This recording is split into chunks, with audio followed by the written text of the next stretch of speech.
le ihamba njani kwini okumele wenzakale ama-challenges esesiwatholile as EMA as RTC pertaining i-EIA document eseli-finalized one lokunye esikutholayo kusihlupha emawadini khonapho. Alright, njengoba ngitshilo ukuthi sizofundisana ngani nge-EIA.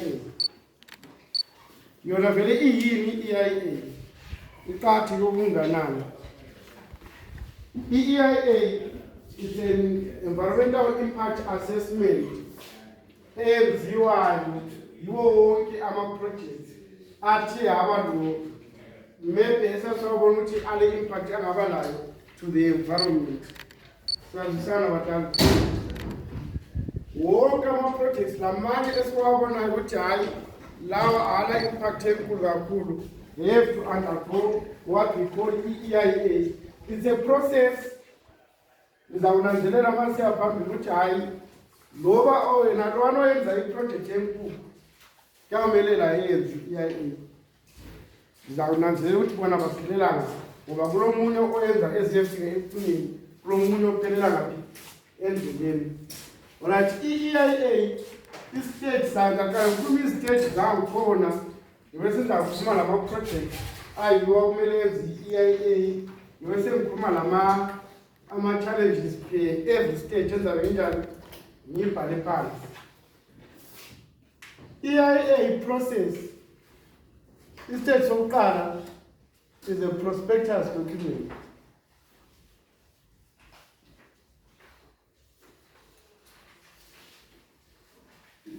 Maybe abadala sebezibuza ukuthi kuyini prospectus document. A prospectus document libhuku olilethayo e-EMA angithi usitshela more like you are summarizing your project. Ukhuluma ukuthi project yakho iyabe iyenzani, iyenza ngani, iyenza ini budget yakho iminjani, maybe just to assist. Anabona le ngiphethe lapho phambili la yi-prospectus what document. Le yonke i-project iyabhala i-prospectus what document.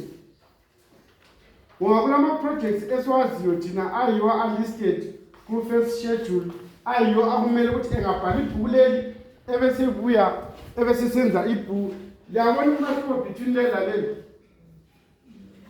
nalibona leli njani lincane, leli nalibona linjani likhula ngithi. So i-prospectus document wonke umuntu uyabe esitshela i-project afuna ukuyenza, irregardless ukuthi it's a mining document, it's an irrigation document, it's a industrial project, it's a forest project, and lakubona uyabhala esithi kwini i-prospectus what document. Ungabhala lapha ke susitshelile wena ukuthi i-project yakho yabisenzani, i-budget yakho ikhangele ukuthi ibe ngaka, ukhangele ukuthi sebenza ngaphi. That's when you be given a response from the prospectus document. You then get a response from EMA.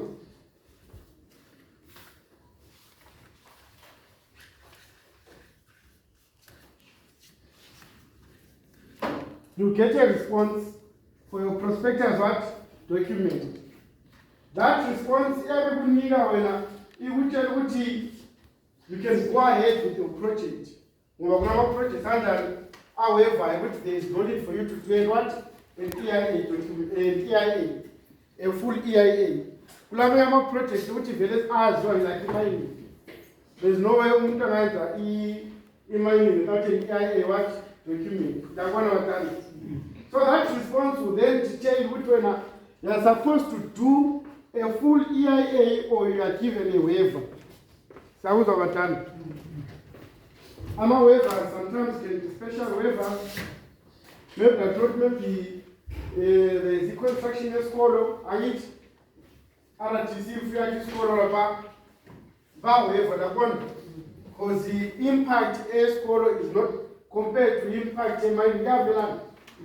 Our Milan party is called a project. That one. Kulombuyo zavele project utena u backyard maybe farm ufenza isilugu sengulube or esenkukhu uyabona within iyadi yakhe. So yonke abathola amaweva ukuthi hayi you can go ahead with the project without doing a full what EIA. So that response, like I said, if you are to see our phambili to see stage 1 to stage 2, that is to do an EIA what document. You are now doing an EIA document. Ususenza ibhuku lenjani elikhulu. La bona batala. Ibhuku lela uphonga ulibhala uhlele deskini lakho. Uhlele ofisini yakho. Ubusulilethe yini ibhuku eliqhathe ngeli. Yilanda tshonga ukudumela uthi yikho eliqhakatheke khona lina as stakeholders and also as councillors and also njama villages angithi yikho eliqhakatheke khona when compiling this book. Ungabona umbono wakho ngekho la yikho ezabona phambili nase ngikhuluma ukuthi that's why we end up having ama-conflicts amaningi over a certain what project.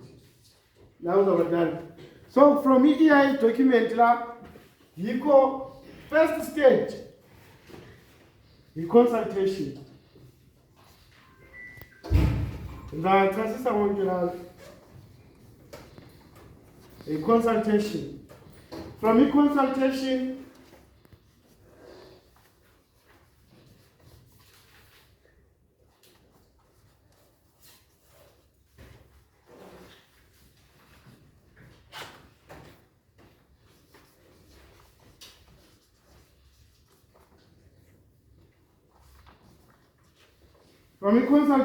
umuntu se-consultile and then se-compile ibhuku leli and then ngalicompile ibhuku leli sekubuye sizolisubmitha submission.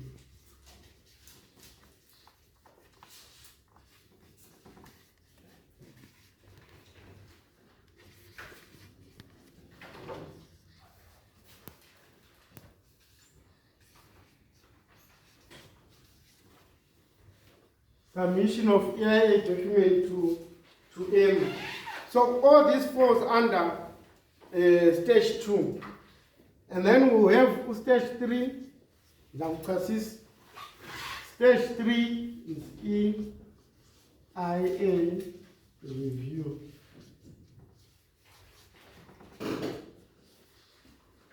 EIA review. And then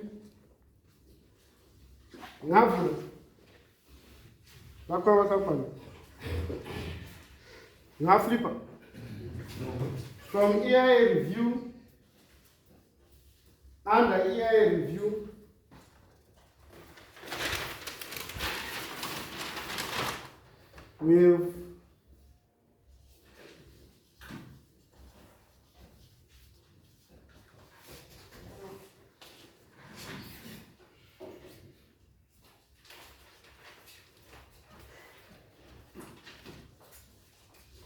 with stakeholder verification. After stakeholder verification, this is stage stage 4, which is issuing of EIA.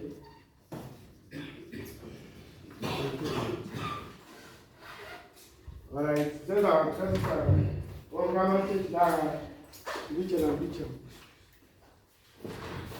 so as you can see, but about the EIA document, EMA, I void EIA certificate without all these stages. So I want to tell the EIA certificate, they undergo all these stages. It's unfortunate that Zabona as well discussing how abanye abatsuka behlanipa bethola besiba ne-EIA certificate without you knowing, right? All right, like I said, we have a prospectus document. As I put a response from the agents, it's a kulumutu gabelan, I enter a bulilan elikulula. As it is EIA what document? What happens under consultation? Who's to be consulted? You got that in negatives. umuntu maye sithi ebuya esigabeni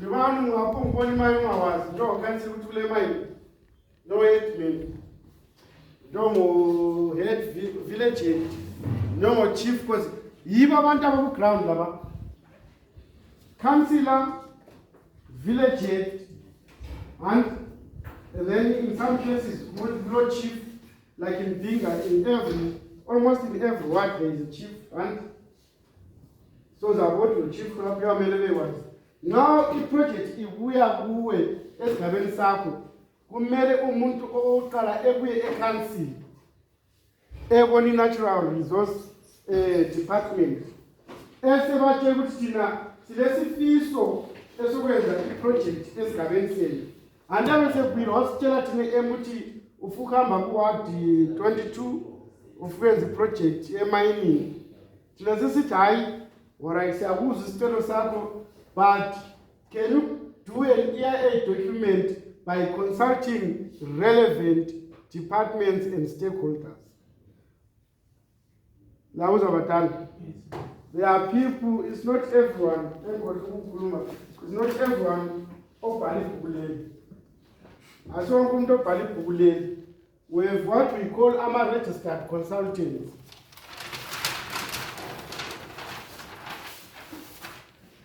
We have AMA registered consultants. As one comes to Balipulele,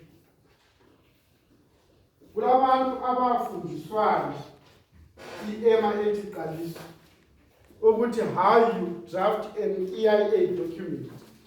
La uzabadala bafundiswa ukuthi alright kuyini okufunakalayo phakathi la yiwaphi ama-stakeholders omele libone liyawayenza ndlela bani eliwabona ngayo bafundiswa yonke into ama-workshops ayenziwa amaningi and then from here ama-consultants sasisifaka umthetho ukuthi ukuze umuntu evule another consultant angisaqala ngiyaqala kuyimi unkosi o-Abigail lapha sibe yi-group kumele ube yi-group of 5 people waqala i-group of 5 people izabona abantu ababa le-experience bonke angithi omnye nomunye sefuna ukuvula ini eyakhe andawuzi la aqala usekhampanini but ungabothi lami uyakwanisa ukuphila ngiyi-1 wangcono ngiphume ngivula kwami lakubona so baqala ukuphuma kwabona umthetho ukuthi in every consultation company wona laba aba-registered akube lo muntu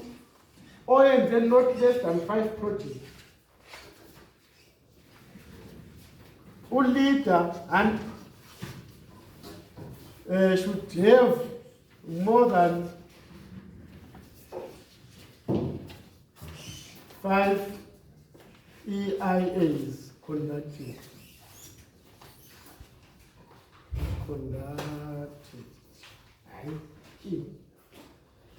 So a leader should have conducted not less than 5 EIAs.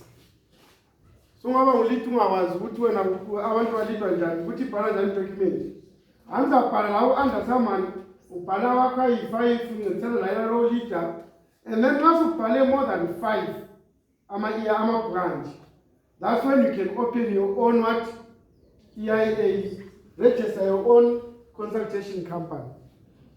Labo abantu ababhala amabhula abantu abazi into abayenzayo so njengabantu abakwazi into abayenzayo ngabantu again thina esibanika ama-license ukuthi beyenze into eyiyo anduba kusiba le company eyenza into engayisiyo i-certificate siyathatha every year bayabhadala from January to December bale-license ababeyisebenzisa mathe umuntu wayenza okungayikho siyathatha i-license yakhe akasakwanisa ukubhala ibhuku ngoba ibhuku lingabeka kithi siyalikhangela ukuthi livela ngaphi which consultation company le ilayo ukuthi ayi-eco balance and siyakhangela ukuthi okay eco balance ule certificate si-valid sesithatha ibhuku langikhona lingabuya livela kwenye consultation company which is not registered and or doesn't have a current certificate, a valid one.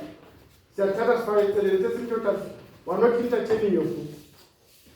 And so these are registered what? Consultants.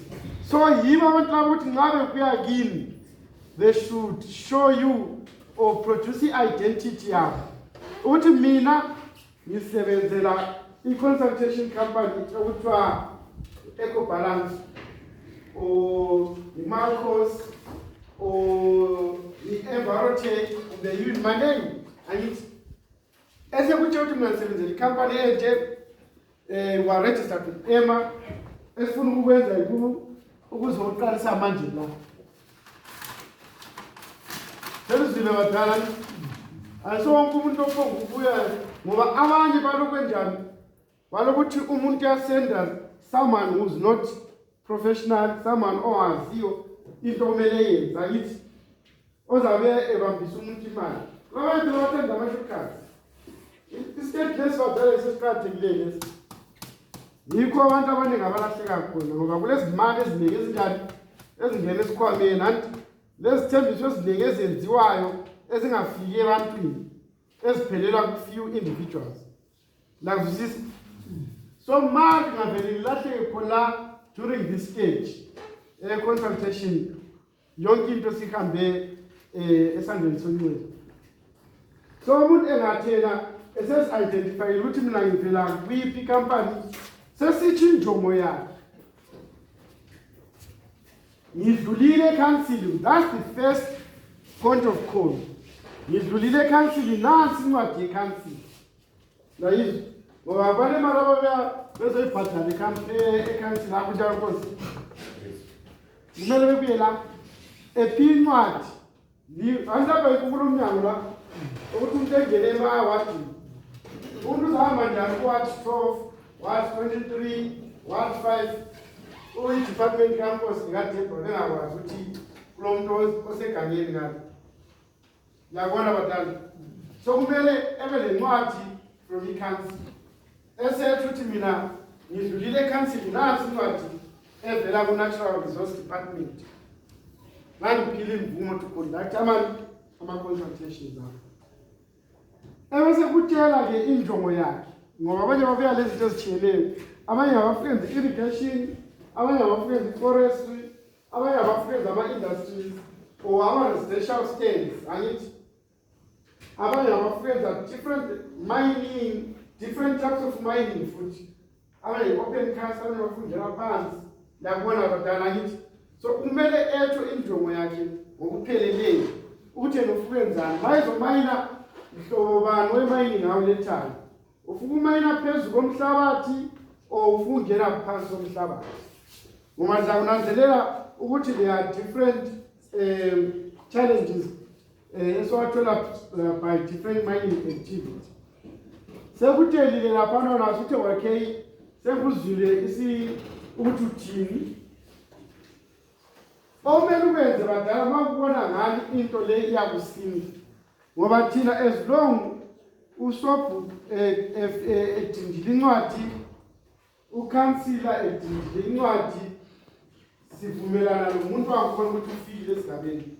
Lakuzwe sivumelana naye ngoba ukhansila ulilihlo likahulumende kuma-wards, u-village same thing la kubona ngithi kwezinye indawo chief as long kule ncwadi naleya thina sisithi umuntu lo ufikile ngaphi ku-ground ngoba soze sihambe door by door.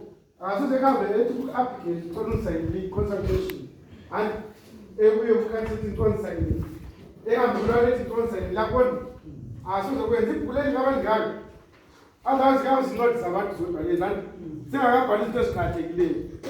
But okumele ukwenze maybe councillor njengo-village head angithi yikubiza isigaba sakho after umuntu engabuya esigabeni etheni ufenza iproject. Sungabiza-ke abantu esigabeni sakho ukuthi hayi kulabantu abafikileyo abamzini la abathe balesifiso sokwenza ABCD. Angithi sithini badala, siyabanika imvumo or siyabancintsha. Engafina ngiphinde ngihambe phakathi ngithi deeper khona. Ayisini lodwa eliconsultwayo as a ward. I-project kuyakini angithi but I still lot of consultant. We have a government department of Zinwa, Silao sub-catchment, Sile office card DA, Sile therapy, Silama ERDC, Silao Minister of Women Affairs, Labona Wadan, but they are our consultant. So I want to get yes. We need to know. In some cases, I want to sign a spoon. The project here in Yela Uvumabo. The reason for us to have your comments here, you would see the impono in which man has asked, we have said Balana, to not say Balajan. I'm very fair. Who took care of fully project because of A, B, C, and T. Lagon. Master Spirit in the state of Kulven as who stakeholder verification.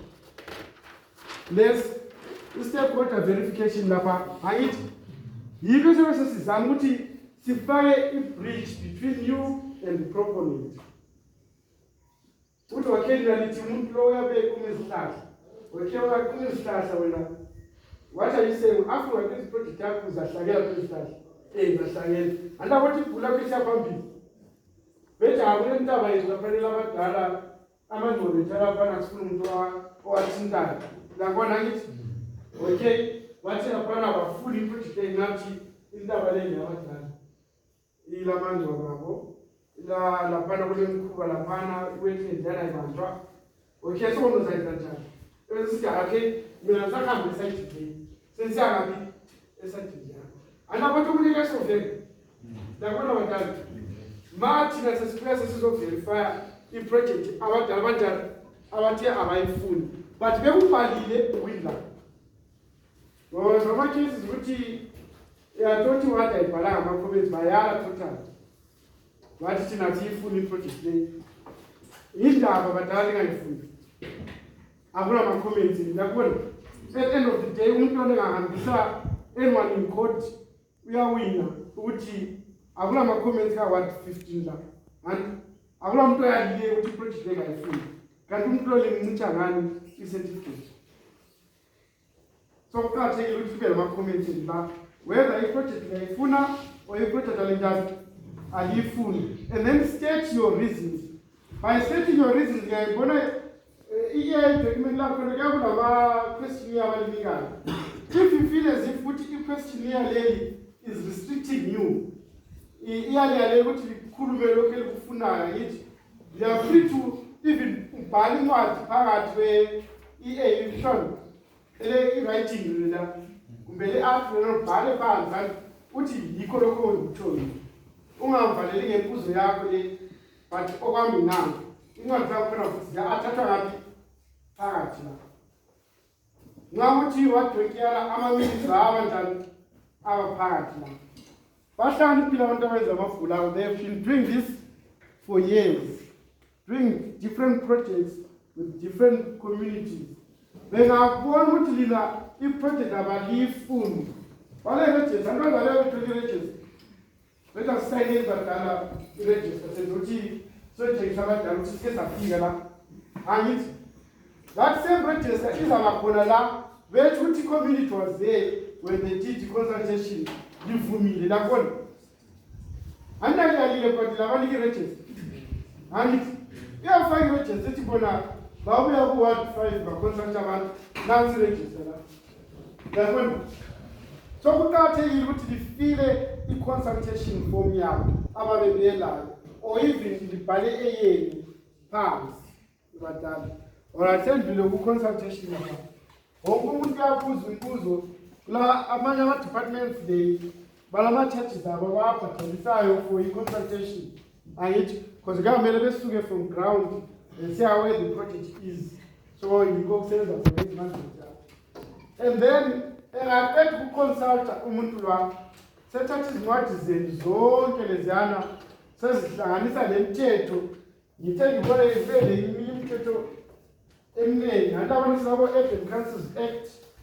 Yamele don't put everybody which is as a Zunchetolo. ebhukwini lakhe leli la.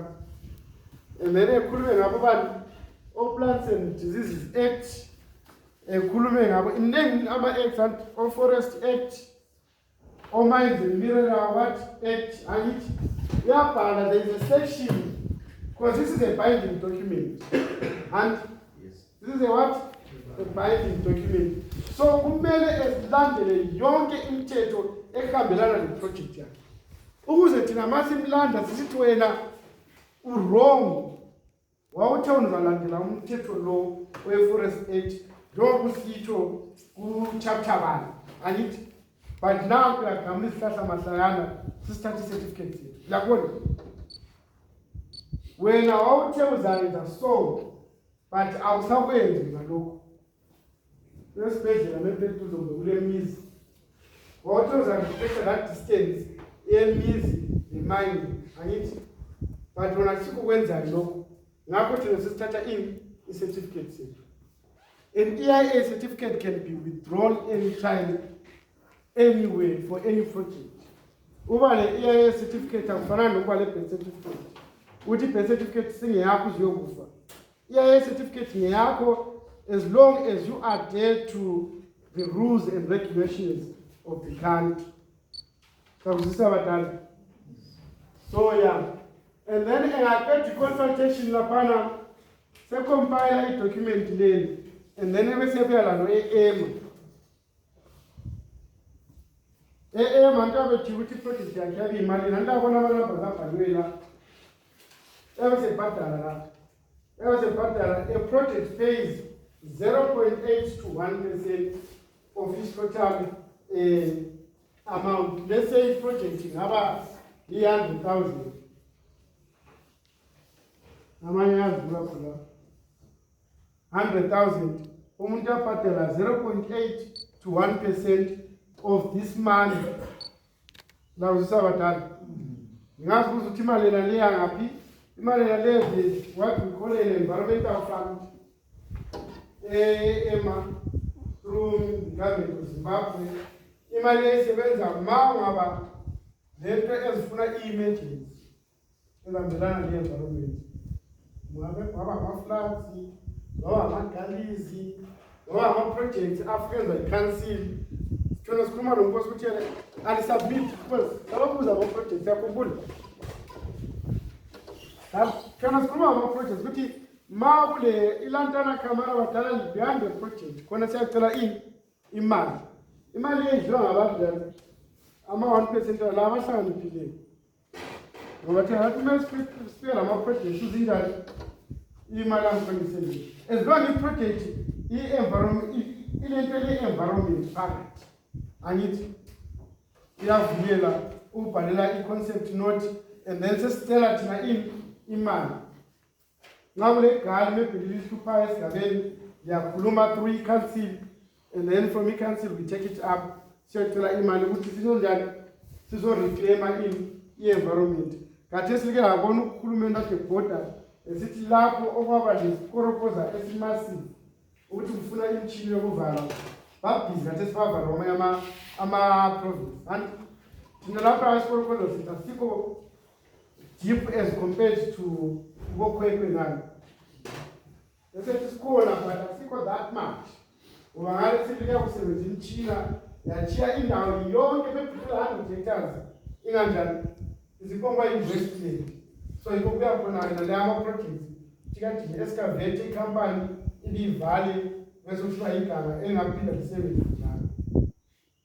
So yikho kusebenza khona izimali zezo. And then selibuyile ibhula ngase libuyile kithi sesenza sithi thina EIA what review. EIA review sembuya ke mina lizoyenza i-stakeholder verification.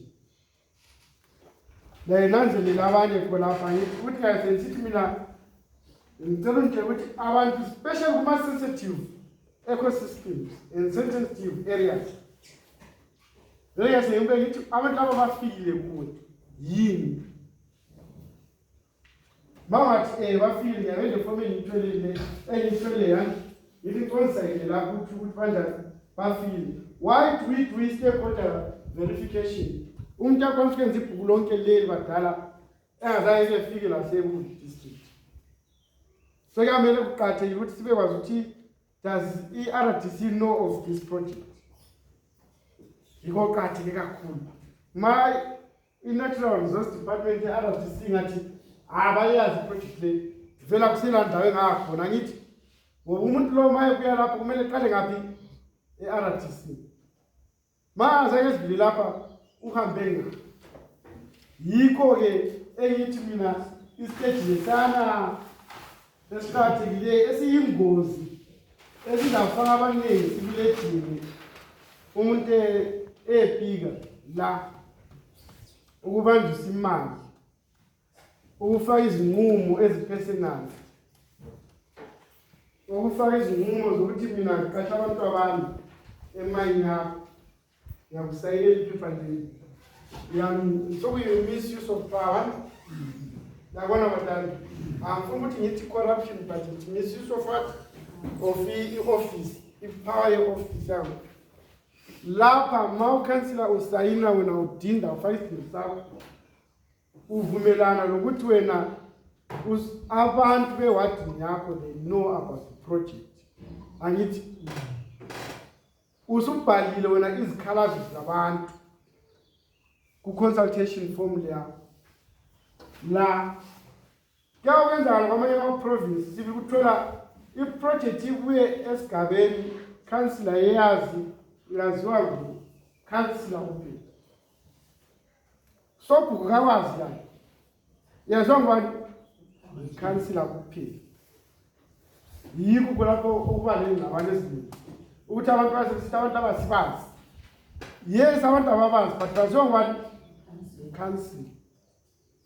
And abantu babethola imali lapho baxoxa lani khona babethola imali sithi bemele ukuthi madlali amfuni hani bayifaka phambi kwakho lapha $100 oPenjamini beyiblue lapha anu yalinyeka badala lithi yalinyeka kakhulu ukuze ungalinyeki manje sithi ngiyabuya anduzafuna vele before esigabeni umuntu angeke kokubulawayo ezofika lapha engakwazi ukuthi ukhansi uhlala akwenza yithi aziziphonga ukubona esefikile sobhuku engapho kufika emdlini kasobhuku engakwazi ukuthi sobhuku nokuthi uhlala ngaphi ukhona but uzanjani uzafuna uqala yithi ethi benzela ukubuya ngizolibona kule project yami engifuna ukuyenza esigabeni senu sefake i-appointment lapha ukhulumele i-office councillor sobhuku wena sunjani usutshela isigaba